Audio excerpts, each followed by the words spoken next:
मैं तो मानता हूं इतना बड़ा क्यास, इतना बड़ा कन्फ्यूजन उन बच्चों के बीच में जिन बच्चों ने अपने पेरेंट्स की मजदूरी, अपने पेरेंट्स की कमाई पे मेहनत की थी और जेकेएस एग्जाम के लिए तैयारी की थी, उनके अंदर क्यास और कन्फ्यूजन पैदा करके सरकार, जिसे मैं कहता हूं गैर जिम्मेदाराना जो रवैया रहा सरकार का, एक मुख्यमंत्री, एक चीफ मिनिस्टर केवल ट्वीट करके सरकार चलाना चाहते हैं, केवल एक स्टेटमेंट देके सरकार चलाना चाहते हैं।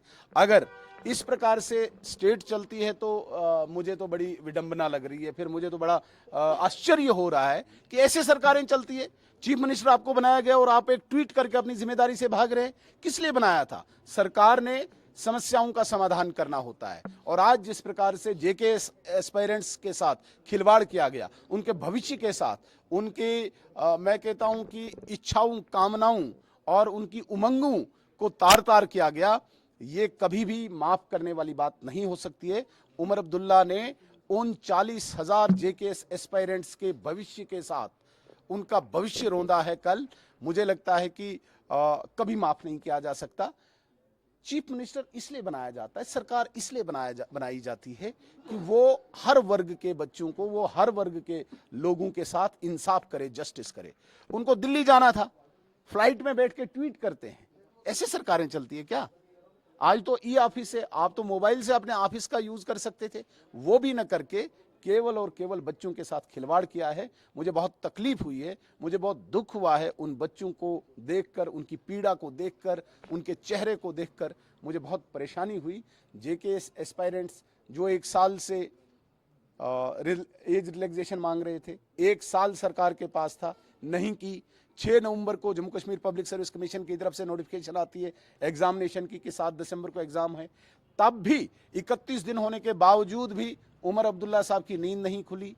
2 दिसंबर को इनकम्प्लीट एक डॉक्यूमेंट वो लोक भवन में भेजते हैं और same as per the tweet, as per the statement given by lieutenant governor's office, वहां से भी कहा जाता है कि इनकम्प्लीट डॉक्यूमेंट को पूरा करके भेजो। 2 तारीख के बाद कोई भी रिस्पॉन्स, कोई भी रिप्लाई लोक भवन में नहीं जाता है।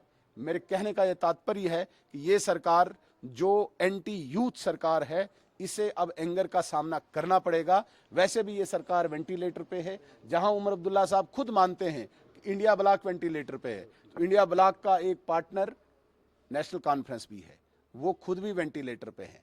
अब ये लाइफ सपोर्ट इनको कब तक है वो वक्त बताएगा। दूसरा, फ्लाइट्स भी कैंसिल चल रही हैं, देश में पूरी तरह से इंडिगो को लेकर परेशानी चल रही है, तो क्या लगता है कि इसको लेकर किस तरह से समाधान? देखिए, जो भी मंत्रालय है हमारा, जो नागरिक उड्डयन मंत्रालय है, उसने बहुत सीरियस कॉग्निजेंस लिया है। आज सुबह भी मैं न्यूज़पेपर देख रहा था, आज सुबह भी मैं सोशल मीडिया के माध्यम से देख रहा था, बड़ी सख्ती से आज, हालांकि वो जो प्राइवेट कंपनी जिसकी ये फ्लाइट्स को रद्द किया गया है, उसके सीईओ ने भी आज कोई स्टेटमेंट दिया है। बाय टुडे इवनिंग ये कहा गया है कि जितनी भी रद्द फ्लाइटें हैं, उनकी सीट्स पर जो भी एक्सपेंडिचर हुआ है वो वापस किया जाए और इसको स्मूथ किया जाना चाहिए।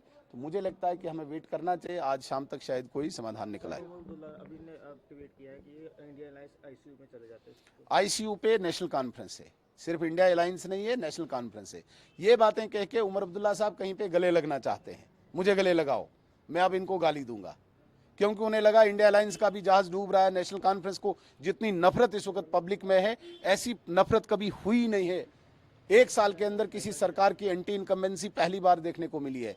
इसलिए इस नफरत को न बर्दाश्त करते हुए किसी के गले लगना चाहते हैं, जो गले लगाने को तैयार नहीं। इसी प्रकार से वो इंडिया ब्लॉक को गाली दे दे के अपनी कोई जिसे कहते हैं एसेंस, वो बढ़ाना चाहते हैं। वो अब बढ़ने वाली नहीं है, लोगों ने रिजेक्ट कर दिया है। Thank you.